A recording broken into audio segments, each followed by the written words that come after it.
যারা সিগারেট খান তাদেরকে নিয়ে আমার এই ভিডিওটি অবশ্যই শেষ পর্যন্ত দেখবেন।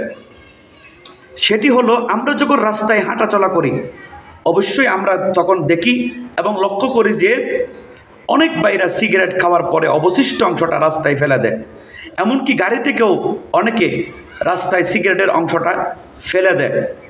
কিন্তু আপনি কি এটা জানেন, অনেক ফকির মিসকিন, অনেক পাগল খালি পায়ে ওই রাস্তায় চলাফেরা করে।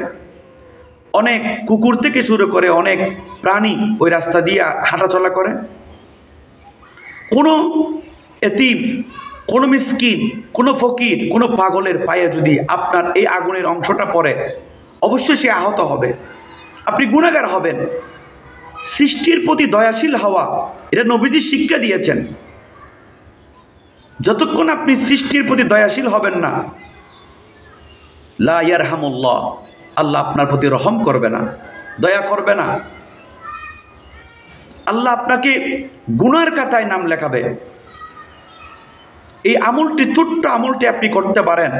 আপনি যখন সিগারেটের অবশিষ্ট অংশটা ফেলে দেবেন অবশ্যই সেটা আপনি আপনার পায়ের স্যান্ডেল অথবা জুতা দিয়ে নিভিয়ে দিবেন। তাহলে আপনি গুনাহ থেকে বেঁচে যাবেন। একজন গরিব, একজন মিসকিন, অসহায়, একজন পাগল, কুকুরও মন্দ কি, সেও আপনার এই কষ্টদায়ক বস্তু থেকে নিরাপদ থাকবে। রসুল করিম সাল্লাল্লাহু আলাইহি ওয়াসাল্লাম বলছেন, রাস্তার আদব 6টি। একটি হলো কষ্টদায়ক বস্তু রাস্তা থেকে ফেলে দেওয়া।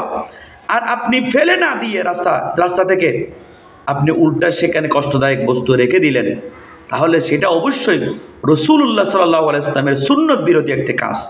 এই আমলটি করতে পারলে আপনার উপকার হবে, আমি এটা মনে করি। এই জন্য আমার সতর্কতা করার জন্য ভিডিওটি করা।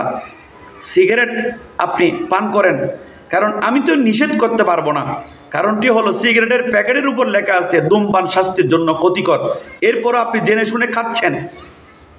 তাতে আমি আপনাকে কি সতর্কতা করতে পারি?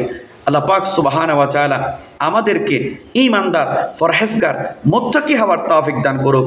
আসসালামু আলাইকুম ওয়া রাহমাতুল্লাহি ওয়া বারাকাতুহু।